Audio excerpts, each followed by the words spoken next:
place, I'm assuming a place of hurt to a place of joy so quickly?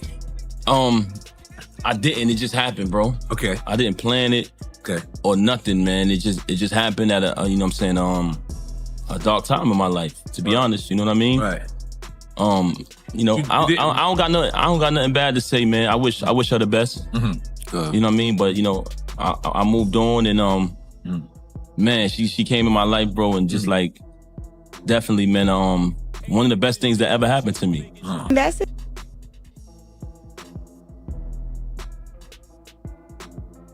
Would you stop singing, fool?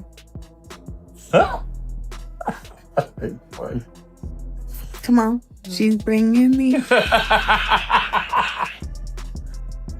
He said, I got him at the beginning. Don't worry. Let me like, they're separated. She got somebody too.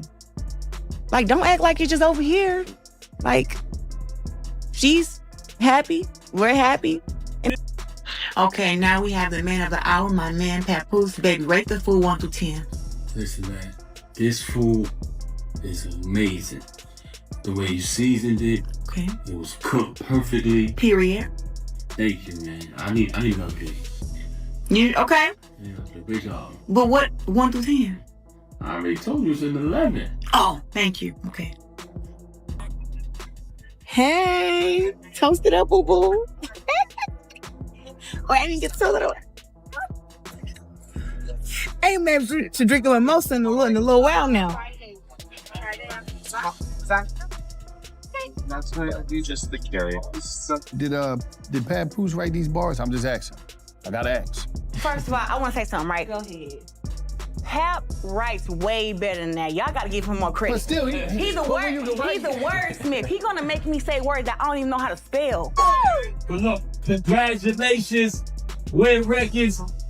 Claressa Let's have a real Shields. conversation about how Let's one go, of the baby. most Nick powerful Green, women in boxing slowly shifted from being known for her performance in the ring to being discussed for everything happening around it. Claressa Shields did not come from privilege or shortcuts. Her rise was built on effort, pain, and persistence. She grew up with very little, faced real hardship, and still pushed forward when many people would have given up. She won Olympic gold medals, collected world titles, and became one of the most accomplished fighters of her generation. That didn't happen by accident. It happened through discipline, sacrifice, and years of relentless work. For a long time, her name stood for strength. When people talked about Claressa Shields, they talked about focus, toughness, and dominance. She represented what it meant to earn respect instead of demanding it. That image mattered to her because she worked for it. She carried it proudly, and it inspired others who saw themselves in her journey. Now, when her name pops up online, boxing is rarely the first thing people mention. The attention has shifted. Conversations revolve around public drama, relationship choices, flashy spending, uncomfortable interviews, and moments that pull focus away from her sport. No one doubts her ability as a fighter. That debate is over. What people question now is whether she still feels grounded in who she is when she steps outside the ring. This change did not start with Papoose. The tension began earlier, when Claressa publicly said that Laila Ali had not supported her during her rise. That statement landed hard because Laila Ali is not just another retired athlete. Her name carries history, respect, and legacy. When Claressa suggested that she lacked support from someone so respected, people paid attention. Then Laila responded. She did not raise her voice or trade insults. Instead, she calmly shared evidence. Photos, dates, and messages showed that she had been present and encouraging. Her response was steady and factual, not emotional. That moment shifted how many people viewed Claressa's words. It stopped being about personal feelings and became about credibility. Once doubt entered the conversation, every move Claressa made afterward was examined more closely. After that, some critics felt Claressa was trying to regain control by copying the same approach used against her. Similar social media posts, a similar tone, attempts to shape the narrative. But instead of restoring confidence, it made her appear defensive. Rather than standing firm, she looked like someone reacting under pressure, trying to hold on to balance after slipping. Then came the situation involving Remy Ma. Before Claressa and Papoose made their relationship public, there were claims that Claressa had privately messaged Remy asking about fashion, beauty routines, and overall presentation. On its own, that kind of exchange would not seem strange. Women often share tips and advice with one another. But once Claressa became involved with Remy's husband, those old messages felt uncomfortable when viewed again. That is when the copycat conversation grew louder. People began pointing out similarities in how Claressa spoke, dressed, and presented herself. What once looked like admiration started feeling like replacement. That shift changed how the public viewed her almost overnight. One detail sits at the center of everything. Papoose was still legally married. No matter how many explanations are offered or how often divorce is mentioned, unfinished paperwork matters. Once Claressa entered that situation, her image changed quickly. To many people, she was no longer just a champion. She became the other woman. That label is hard to shake, especially when the wife stays mostly quiet and allows the public to draw its own conclusions. Then came the Breakfast Club interview, which many see as the turning point. The interview was meant to highlight Papoose, his music, and his career. Claressa was not the main focus. When Remy Ma's name came up, the mood shifted immediately. Cameras caught Claressa's reaction in the background, and the tension was visible. Before Papoose could finish answering, Claressa jumped in. These were not questions directed at her. They involved a marriage she was not part of. Still, she spoke with confidence that sounded competitive. She talked about winning status and not being second. But the truth is simple. When a man is married, there is no first-place position available.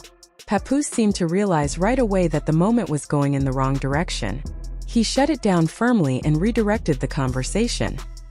He made it clear that he would not allow public disrespect toward his wife. Claressa's silence afterwards said a lot. Her expression showed frustration mixed with embarrassment. After that interview, the energy changed. During the holidays, Papoose posted family moments that felt relaxed and grounded.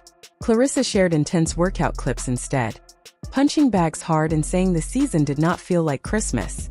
That kind of post does not come from joy. It comes from feeling left out without saying it directly. Then came the Louis Vuitton moment. Claressa posted videos of herself shopping, counting cash, and showing luxury bags. Reports claim she spent tens of thousands of dollars. The timing caught attention. Papoose had recently shared his own fashion content, styled but quiet. Claressa's display felt louder, almost like a response. Soon after, she posted again, this time showing Louis Vuitton gifts said to be from Papoose. Travel bags and matching pieces filled the screen. The message was clear. He showed up. He did not forget her. But the internet did not fully believe it. People remembered the earlier shopping video and the timing. Once doubt settles in, even gifts can look strategic rather than romantic. At that point, the conversation shifted away from gossip and toward psychology. People began talking about insecurity and identity.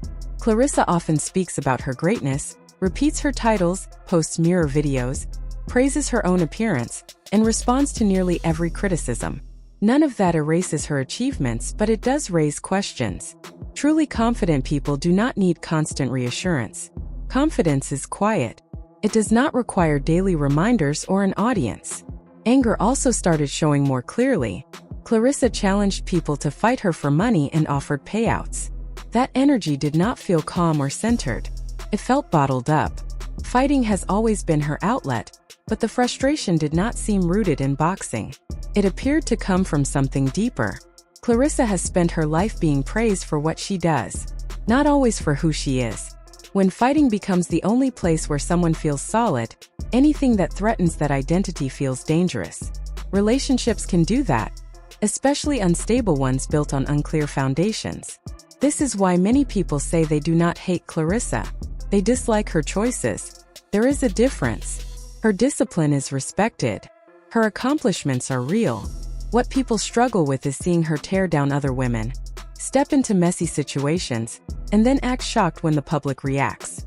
Accountability often feels like hate when someone is not ready to face it. Claressa speaks often about faith and blessings, but belief is shown through actions, not just words. It shows in restraint. It shows in walking away from situations that shrink you instead of strengthening you. A relationship that keeps someone defensive is not alignment. It is distraction. Right now, Papoose is not bringing clarity to her story. He is adding confusion. Instead of headlines about dominance, the focus is on drama. Instead of fight highlights, people replay interviews and social media clips. Claressa Shields did not work this hard to be remembered this way. She does not need to prove she belongs. Her career already proved that. She does not need to compete with other women outside the ring. She already won inside it. And she does not need a married man to confirm her value. The real danger is not public opinion. The real danger is losing herself while trying to manage it. At some point, Claressa has to decide what legacy she wants. The fighter who changed the sport, or the champion who allowed noise to pull her away from her purpose. That decision is still hers. Now let me know what you think. Is Claressa reacting to pressure, or has she lost touch with who she truly is? Share your thoughts and stay tuned for more conversations like this.